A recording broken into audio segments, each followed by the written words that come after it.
Hello students, how are you? Welcome back to Deepak tutorials. Last class में हम लोगों ने वैलेंस बॉन्ड थ्योरी के बारे में बात करी थी। किस प्रकार से हम लोग वैलेंस बॉन्ड थ्योरी का यूज करके जो Ml4 कॉम्प्लेक्सेस होते हैं उसकी शेप पता लगाते हैं।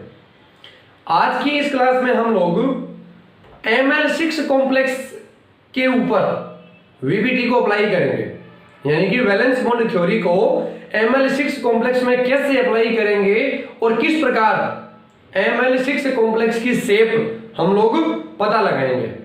तो आज की हमारी क्लास का जो टॉपिक रहेगा वो है VBT इन Ml6 कॉम्प्लेक्स, यानी कि Ml6 कॉम्प्लेक्स के अंदर VBT किस प्रकार से यूजफुल होती है। Ml6 कॉम्प्लेक्स है यानी कि एक मेटल लिगेंड से 6 इलेक्ट्रॉन पेयर एक्सेप्ट कर रही है। अब तरीका वही है जो हम लोगों ने लास्ट क्लास के अंदर देखा था, उसी प्रकार से यहां पे भी हम लोग इसको अप्लाई करेंगे। बट जो हाइब्रिडाइजेशन आता है मेटल का वो तो लास्ट क्लास से अलग आएगा। तो स्टूडेंट, अगर आपके पास कोई Ml6 कॉम्प्लेक्स है तो उसके अंदर मेटल का हाइब्रिडाइजेशन दो प्रकार से आ सकता है। एक तो आपके पास आ सकता है D2sp3 और एक आपके पास आ सकता है sp3d2। दो प्रकार के हाइब्रिडाइजेशन आपको मिल सकते हैं Ml6 कॉम्प्लेक्सेस के अंदर। एक आपको मिल सकता है D2sp3 और एक आपको मिल सकता है sp3d2। अब Ml6 कॉम्प्लेक्स में आपके लिए फायदेमंद चीज एक ये है कि इसके अंदर चाहे ये हाइब्रिडाइजेशन आ जाए चाहे ये हाइब्रिडाइजेशन आ जाए, दोनों ही के अंदर जो शेप बनेगी वो एक जैसी बनेगी। यानी कि Ml6 कॉम्प्लेक्सेस की जो शेप होती है वो कैसी होती है? ऑक्टाहेड्रल होती है। कैसी होती है? ऑक्टाहेड्रल। ऑक्टाहेड्रल शेप को हम लोग बोलते हैं अष्टफलकीय। अष्टफलकीय संरचना। अष्टफलकीय संरचना। अब ये अष्टफलकीय संरचना या ऑक्टाहेड्रल शेप बनेगी कैसे? तो देखिए, ये एक मेटल, इस मेटल से ये 4 लिगेंड इस प्रकार से आप लोग जोड़ दीजिएगा, जैसे आपने स्क्वायर प्लेनर के अंदर जोड़े थे। तो ये एक लिगेंड, ये एक लिगेंड, ये एक लिगेंड और ये एक लिगेंड। ये 4 लिगेंड है प्लेन में। एक लिगेंड इस प्रकार से प्लेन से ऊपर की तरफ, एक लिगेंड इस प्रकार से प्लेन से नीचे की तरफ। तो ये जो शेप होती है इस शेप को हम लोग बोलते हैं ऑक्टाहेड्रल। और ये शेप कब बनेगी? जब हमारे पास कोई Ml6 कॉम्प्लेक्स आएगा, चाहे उस Ml6 कॉम्प्लेक्स में मेटल का हाइब्रिडाइजेशन D2sp3 है चाहे sp3d2 है, दोनों ही के अंदर शेप फिक्स है। Ml6 कॉम्प्लेक्सेस के अंदर शेप फिक्स है ऑक्टाहेड्रल। ठीक है बात। यहीं पर हम लोग एक चीज और डिस्कस करते हैं कि इस D2sp3 में ये sp3 जो है ये 4s और 4p ऑर्बिटल है, 4s और 4p ऑर्बिटल है। और यहां पर भी इस sp3 में ये 4s और 4p ऑर्बिटल है। sp3 के पहले d2 आया, यानी कि ये वाला जो d ऑर्बिटल है ये 3d का है और ये वाला जो d ऑर्बिटल है ये 4d का है। समझ में आई बात? अगर D2sp3 हाइब्रिडाइजेशन आया तो उसमें 3d ऑर्बिटल होगा और अगर sp3d2 हाइब्रिडाइजेशन आया तो उसमें 4d ऑर्बिटल्स होगा। इससे क्या फर्क पड़ेगा कॉम्प्लेक्स पे? तो मैं ये बोल सकता हूं कि अगर sp3d2 हाइब्रिडाइजेशन आया, यानी कि अगर हाइब्रिडाइजेशन के अंदर d ऑर्बिटल 4d हुआ, तो उस कॉम्प्लेक्सेस को हम लोग बोलेंगे high spin complex. High spin complex, Hindi में इसको बोला जाता है उच्च चक्रण संकुल। उच्च चक्रण संकुल। और ये कब बोलेंगे हम लोग, जब हाइब्रिडाइजेशन sp3d2 आएगा। और अगर ये हाइब्रिडाइजेशन d2sp3 आया तो हम लोग इसको बोलेंगे लो स्पिन कॉम्प्लेक्स, लो स्पिन कॉम्प्लेक्स, या फिर हिंदी में हम लोग इसको बोल दें निम्न चक्रण संकुल। तो स्टूडेंट ये दो चीजें आप लोगों को ध्यान रखनी है कि Ml6 कॉम्प्लेक्स में हाइब्रिडाइजेशन दो प्रकार से आ सकते हैं, एक तो d2sp3 आ सकता है, एक sp3d2 आ सकता है। दोनों केसेस के अंदर जो शेप बनेगी वो ऑक्टाहेड्रल बनेगी। ये ऑक्टाहेड्रल शेप हम लोग बना के बता सकते हैं। दूसरी चीज, अगर d2sp3 हाइब्रिडाइजेशन आया तो उस कॉम्प्लेक्स को लो स्पिन कॉम्प्लेक्स या निम्न चक्रण संकुल बोलेंगे। और अगर हाइब्रिडाइजेशन sp3d2 आया तो उसको हाई स्पिन कॉम्प्लेक्स या उच्च चक्रण संकुल कहेंगे। तो स्टूडेंट आप लोग इस इतनी चीज को एक बार नोट कर लीजिए। अभी हम लोग Ml6 कॉम्प्लेक्स के कुछ एग्जांपल देखते हैं और उन एग्जांपल्स को वीपीटी के थ्रू आउट सॉल्व करते हैं। इस चीज को आप लोग जल्दी से नोट कर लीजिए एक बार। तो स्टूडेंट्स अभी हम लोग Ml6 कॉम्प्लेक्स का एक एग्जांपल लेते हैं और उसको वीपीटी के थ्रू आउट सॉल्व करते हैं। देखिए एग्जांपल है हमारा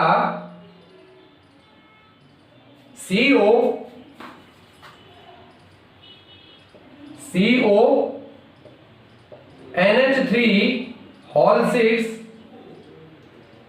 positive 3।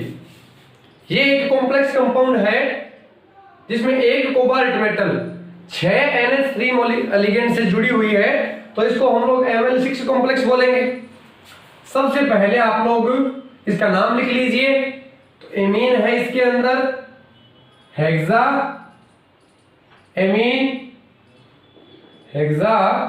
Amine, cobalt oxidation state +3 and ion. तो ये इसका नाम बन जाएगा hexa amine cobalt third ion. अब इस कॉम्प्लेक्स की हम लोगों को शेप बतानी है। तो शेप तो हम लोगों को पता है ऑलरेडी।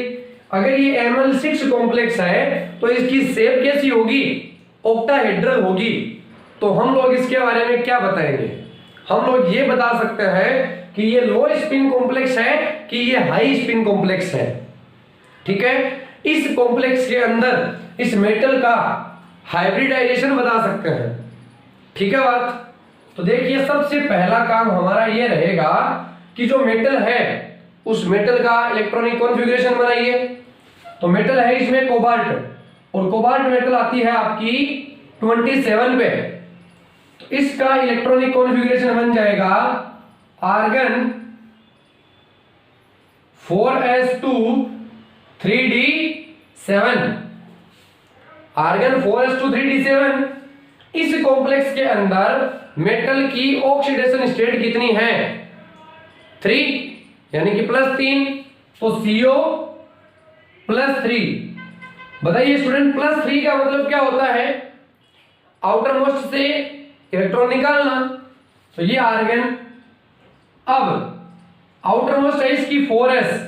अगर ये 4s से 2 इलेक्ट्रॉन निकाल दे तो भी इसकी बात नहीं बनेगी। क्यों? क्योंकि अगर इसकी ऑक्सीडेशन स्टेट +3 है तो इसको 3 इलेक्ट्रॉन निकालने पड़ेंगे। 2 इलेक्ट्रॉन तो ये यहां से निकाल देगा, बचा हुआ 1 इलेक्ट्रॉन ये यहां से निकालेगा। इसका इलेक्ट्रॉनिक कॉन्फ़िगरेशन बन जाएगा 3d6 4s0, और 4s0 के बाद 4p0, ये हम लोग लिखेंगे। अगर और आगे हम लोगों को जरूरत पड़ेगी ऑर्बिटल्स की तो हम लोग आगे और लिख लेंगे 4d वगैरह। अगर यहां तक काम बन जाएगा तो ओनली यहीं तक लिखें। अब इन इलेक्ट्रॉन्स को हम लोग क्या करेंगे, ऑर्बिटल्स में भरेंगे। तो d6, d के अंदर 5 ऑर्बिटल होते हैं। तो आप लोग सबसे पहले d के 5 ऑर्बिटल बनाइए, 1 2 3 4 और 5, ये 3d6। सबसे पहले एक इलेक्ट्रॉन दे दीजिए सब में, ये एक इलेक्ट्रॉन दे दिए, ये छठा इलेक्ट्रॉन आप लोगों ने पेयर करवा दिया। तो ये 3d6 3D के बाद ये बनेगा आपका 4s 0 इलेक्ट्रॉन, और 4s के बाद ये आपका 4p 0 इलेक्ट्रॉन।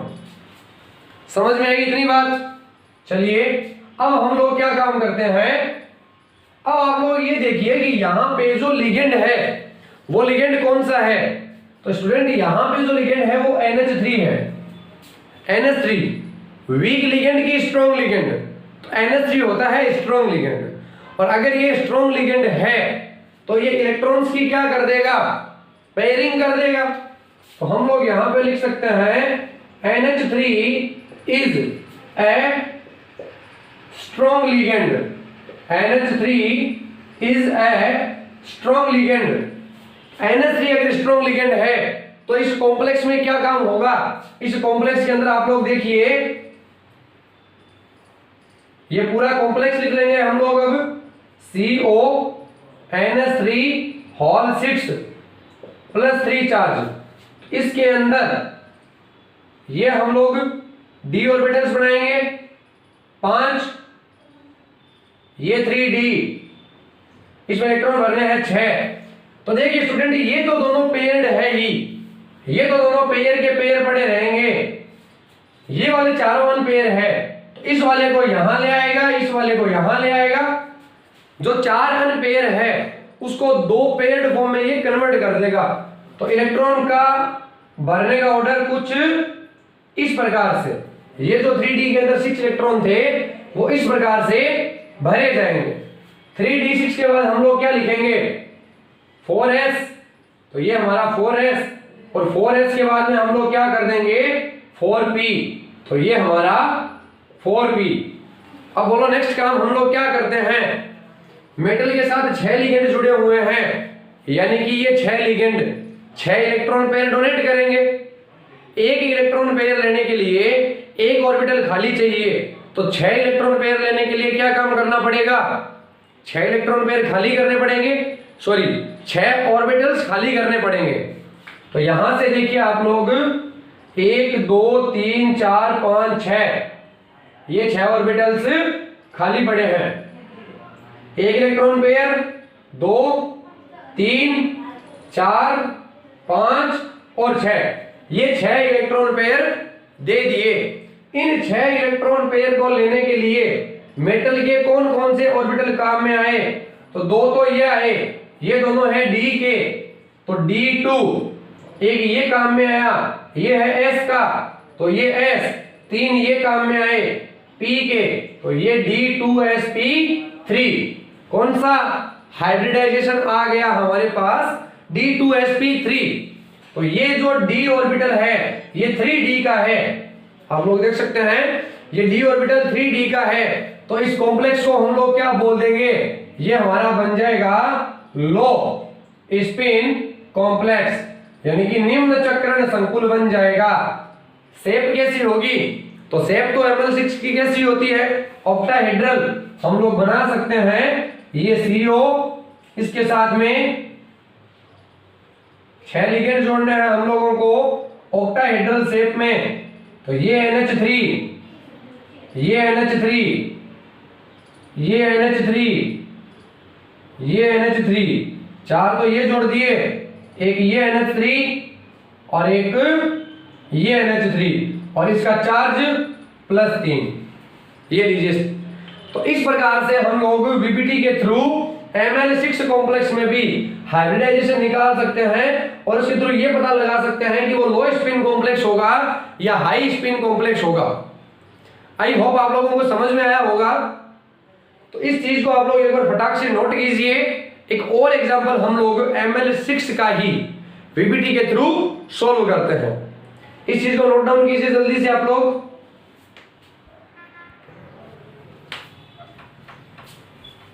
तो हम लोग अभी एक और एग्जांपल लेते हैं Ml6 कॉम्प्लेक्स का, और उसको भी सॉल्व करते हैं VBT के थ्रू। देखिए हमारा नेक्स्ट एग्जांपल है COF6 विथ -3 चार्ज। इस Ml6 कॉम्प्लेक्स को हम लोगों को VBT के थ्रू सॉल्व करना है कि इसका हाइब्रिडाइजेशन क्या आएगा। प्लस ये लो स्पिन कॉम्प्लेक्स होगा या हाई स्पिन कॉम्प्लेक्स होगा। तो देखिए नाम लिखते हैं सबसे पहले हम लोग इसका, तो इसका नाम बन जाएगा हेक्सा फ्लोरो, हेक्सा फ्लोरो कोबाल्टेट, हेक्सा फ्लोरो कोबाल्टेट।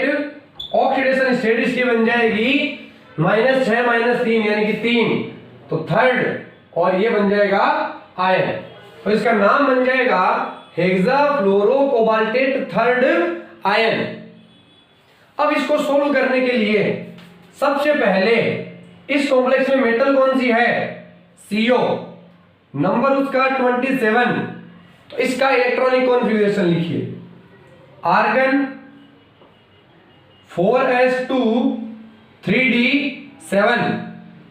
अब यहां पे आप लोग ये देखिए कि मेटल की ऑक्सीडेशन स्टेट कितनी है? +3 है, तो 2 इलेक्ट्रॉन यहां से 1 इलेक्ट्रॉन यहां से रिमूव हो जाएंगे, तो CO +3 ये बन जाएगा आपका आर्गन 3d6 4s0 4p0। अब हम लोग क्या काम करेंगे, इन इलेक्ट्रॉन्स को इनके ऑर्बिटल्स में भरेंगे, इनके कक्षकों में भरेंगे। देखिए 3d 1 2 3 4 और 5, ये 3d के 6 इलेक्ट्रॉन, 1 2 3 4 5 6 इलेक्ट्रॉन्स लिख दिए। इसके बाद में हम लोग यहां पे 4s करेंगे और यहां पे हम लोग आगे लिख देंगे 4p। इतना काम क्लियर? अब इसके बाद में हम लोग ये देखते हैं कि जो लिगेंड जुड़ा है वो लिगेंड आपका स्ट्रॉन्ग लिगेंड जुड़ा है कि वीक लिगेंड जुड़ा है। तो यहां पे जो लिगेंड है वो है फ्लोरो, और fluoro is a weak ligand. तो हम यहां पे क्या लिख देंगे, fluoro is a weak ligand, fluoro is a weak ligand. तो अगर वीक लिगेंड है तो ये इलेक्ट्रॉन को पेयर्ड नहीं कर सकता, यानी कि ये वाले इलेक्ट्रॉन जैसे पड़े थे वैसे के वैसे ही पड़े रहेंगे।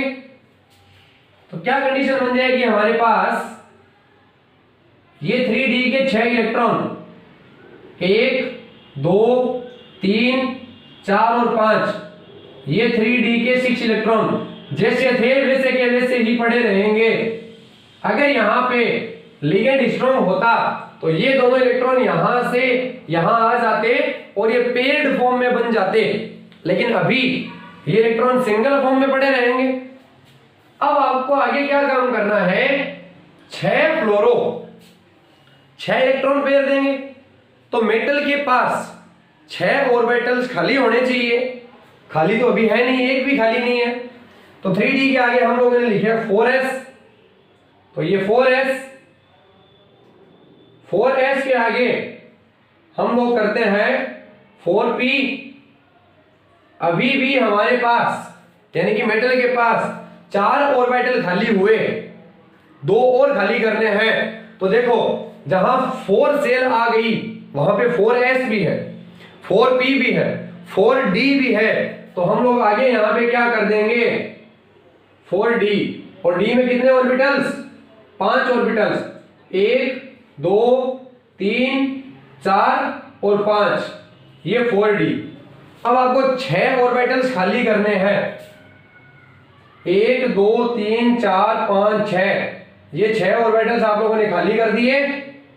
और इन 6 के अंदर फ्लोरो एक एक इलेक्ट्रॉन पेयर दे देगा, 1 2 3 4 5 और 6। इन 6 इलेक्ट्रॉन पेयर को लेने के लिए मेटल के कौन कौन से ऑर्बिटल्स काम में आए, तो s, p के 3 तो p3 और d के 2 sp3d2। इसका हाइब्रिडाइजेशन क्या बन जाएगा, sp3d2 बन जाएगा।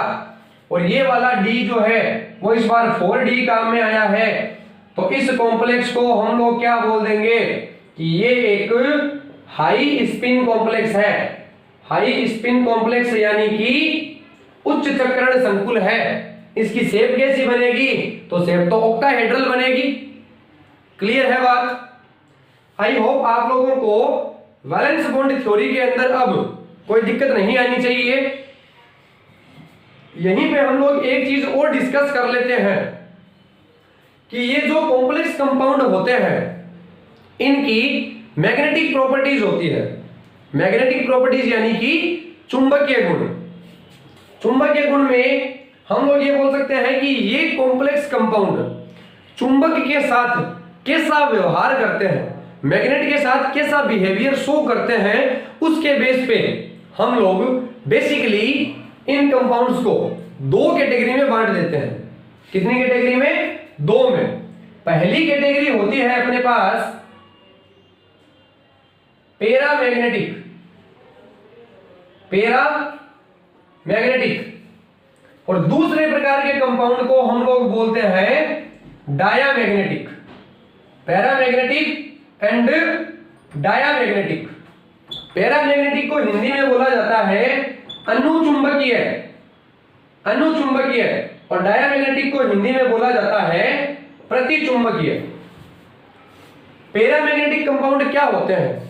ऐसे कंपाउंड जिनको मैग्नेटिक फील्ड में रखने पर, चुंबकीय क्षेत्र में रखने पर वो उसको अपनी तरफ अट्रैक्ट कर लेते हैं, आकर्षित कर लेते हैं, पैरामैग्नेटिक कंपाउंड कहलाते हैं। और डायामैग्नेटिक क्या होते हैं? ऐसे कंपाउंड जो मैग्नेटिक फील्ड में रखे जाने पर उसको रिपेल करते हैं, प्रतिकर्षित करते हैं, प्रतिचुंबकीय पदार्थ कहलाते हैं। अब हमको किसी कॉम्प्लेक्स कंपाउंड को देख करके ये कैसे पता चले कि ये कंपाउंड पैरामैग्नेटिक होगा कि डायामैग्नेटिक होगा? तो इस चीज की एक्सप्लेनेशन भी वैलेंस बॉन्ड थ्योरी के पास में है। अगर किसी कॉम्प्लेक्स के पास में, अगर किसी कंपाउंड के अंदर, किसी भी कंपाउंड में, हम लोग केवल कॉम्प्लेक्स के बारे में बात नहीं कर रहे, एक्स वाई जेड केमिस्ट्री के अंदर जितने मॉलिक्यूल्स होते हैं, जितने कंपाउंड होते हैं, अगर किसी कंपाउंड के अंदर जो मेटल होती है वो अपने पास में अनपेयर्ड इलेक्ट्रॉन अगर रखती है, अगर अयुग्मित इलेक्ट्रॉन रखती है, तो वो कंपाउंड पैरामैग्नेटिक होगा। और अगर उस मेटल के पास सारे के सारे इलेक्ट्रॉन पेयर्ड है, युग्मित है, तो उसको हम लोग डायामैग्नेटिक बोल देंगे। क्लियर है ये बात? ये चीज आपको कहां से पता चलेगी? इस कंपाउंड के अंदर मेटल के पास सारे के सारे इलेक्ट्रॉन पेयर्ड है या फिर कुछ इलेक्ट्रॉन अनपेयर्ड भी है। तो देख सकते हैं आप लोग इसकी स्ट्रक्चर में फाइनल इलेक्ट्रॉनिक अरेंजमेंट ये आया हमारे पास में। तो यहां पे मेटल के पास जो लिगेंड देती है इलेक्ट्रॉन वो तो सारे पेयर्ड होते हैं, इसके अलावा ये 4 इलेक्ट्रॉन अनपेयर्ड फॉर्म में पड़े हैं, अयुग्मित अवस्था में पड़े हैं। इसका मतलब ये कंपाउंड जो होगा ये कैसा बन जाएगा? पैरामैग्नेटिक बन जाएगा। इस कंपाउंड की मैग्नेटिक नेचर कैसी होगी? पैरामैग्नेटिक। इससे जस्ट लास्ट एग्जांपल जो हम लोगों ने सोल्व किया है CONS36 यानी कि हेक्साएमीन कोबाल्ट थर्ड आयन वाला एग्जांपल, वहां पे आप लोग देख सकते हैं कि D2sp3 तो हाइब्रिडाइजेशन आया था, प्लस सारे के सारे इलेक्ट्रॉन पेयर्ड फॉर्म में थे। क्यों? क्योंकि स्ट्रॉन्ग लिगेंड आने के कारण जो इलेक्ट्रॉन्स है उसको पेयर्ड फॉर्म में कन्वर्ट कर दिया। तो अगर किसी कॉम्प्लेक्स कंपाउंड में मेटल के पास एक भी इलेक्ट्रॉन अनपेयर्ड नहीं रहता, यानी कि सारे के सारे इलेक्ट्रॉन यदि पेयर्ड फॉर्म में रहते हैं, तो वो कंपाउंड डायामैग्नेटिक होगा। और अगर एक भी इलेक्ट्रॉन अनपेयर्ड बच जाता है, जैसे कि यहां पे 4 पड़े हैं, तो ये कंपाउंड पैरामैग्नेटिक होगा। आई होप आप लोगों को ये चीज समझ में आई होगी। नई चीज करी है हम लोगों ने मैग्नेटिक प्रॉपर्टीज की, तो इस इतनी चीज को आप लोग एक बार नोट कर लीजिए। एक और कंपाउंड हम लोग देखते हैं Ml6 का, जिसके अंदर हम लोग मेटल का हाइब्रिडाइजेशन भी निकालेंगे। हम लोग ये भी पता लगाएंगे कि वो हाई स्पिन कॉम्प्लेक्स है या लो स्पिन कॉम्प्लेक्स है, और साथ ही साथ उसकी मैग्नेटिक प्रॉपर्टीज के बारे में भी पता कर लेंगे। तो इस इतनी चीज को आप लोग एक बार जल्दी से नोट कीजिए।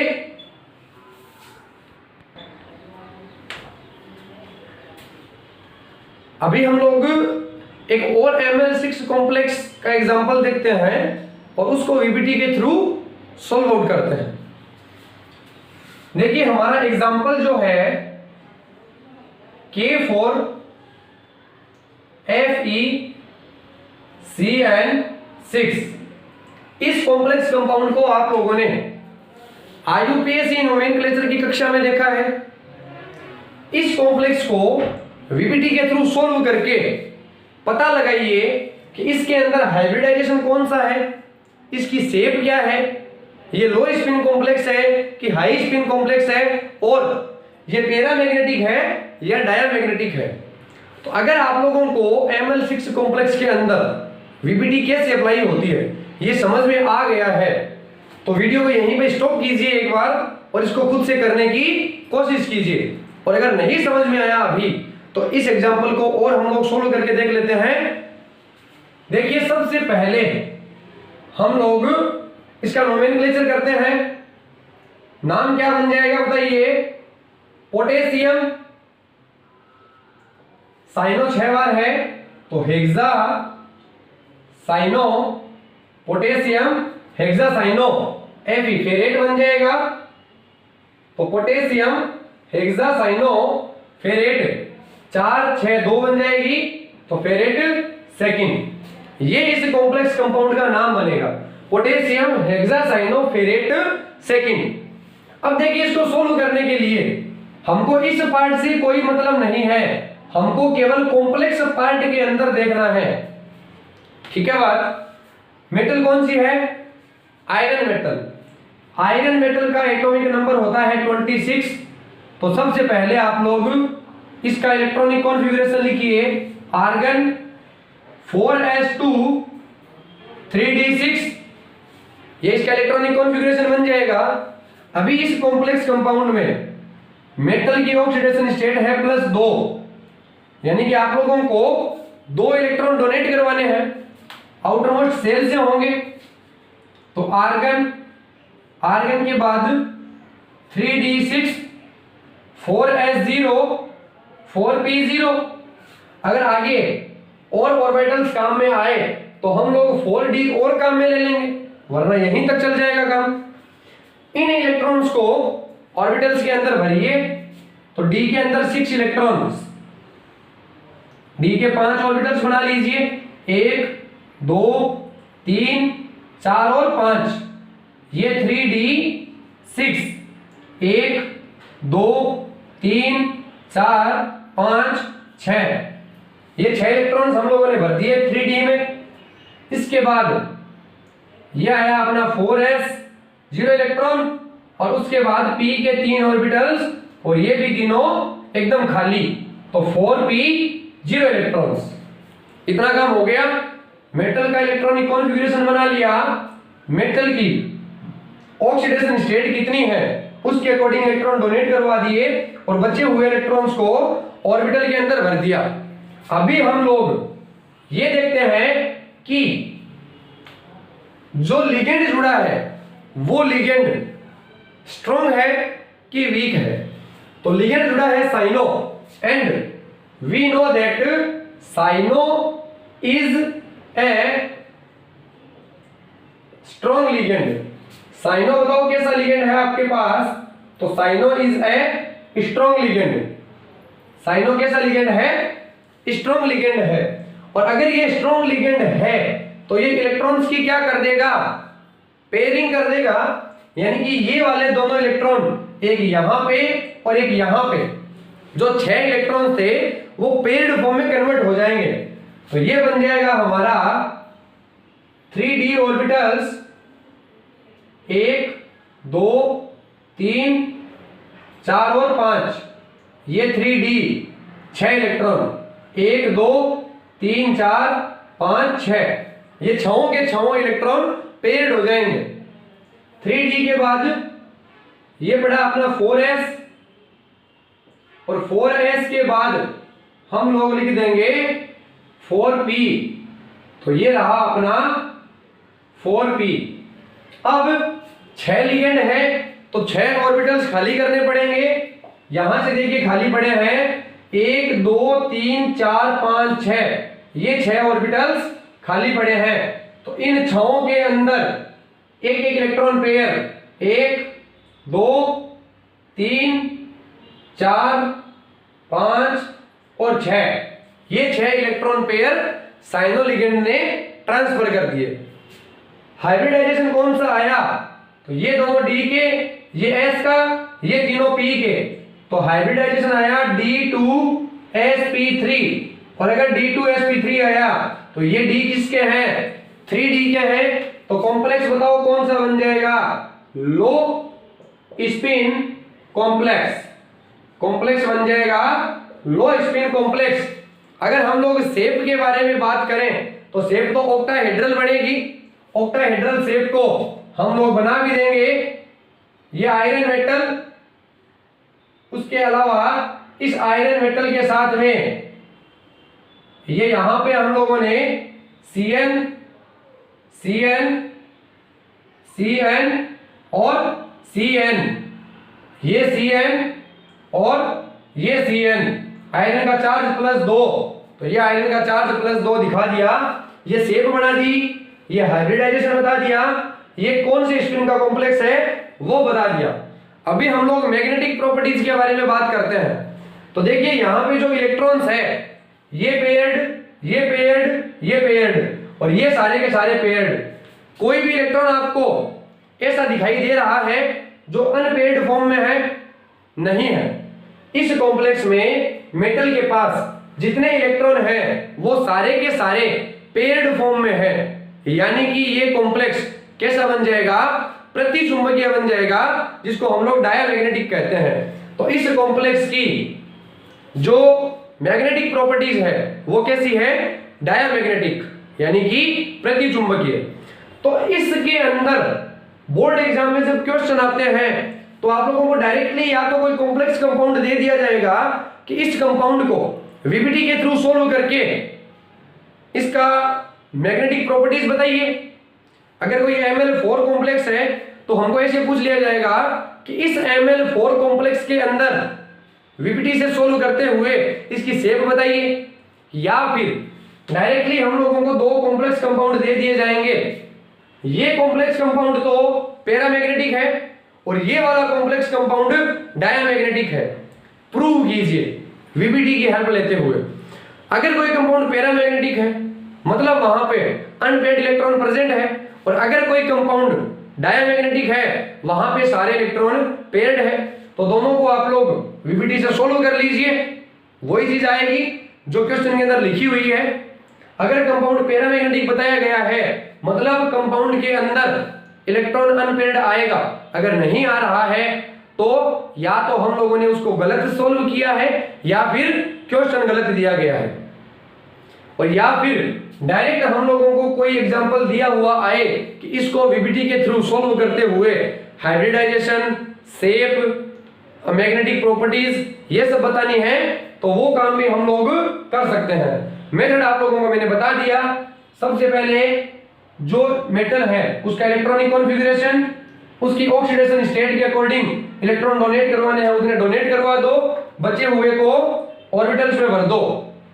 अब अगर लिगेंड स्ट्रॉन्ग है तो उनकी पेयरिंग करवा दो, अगर स्ट्रॉन्ग नहीं है तो उनको अनपेयर्ड फॉर्म में पड़े रहने दो।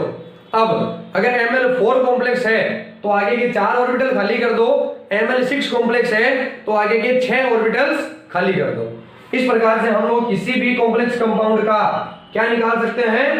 हाइब्रिडाइजेशन निकाल सकते हैं, उसकी शेप बता सकते हैं और उसकी मैग्नेटिक प्रॉपर्टीज बता सकते हैं।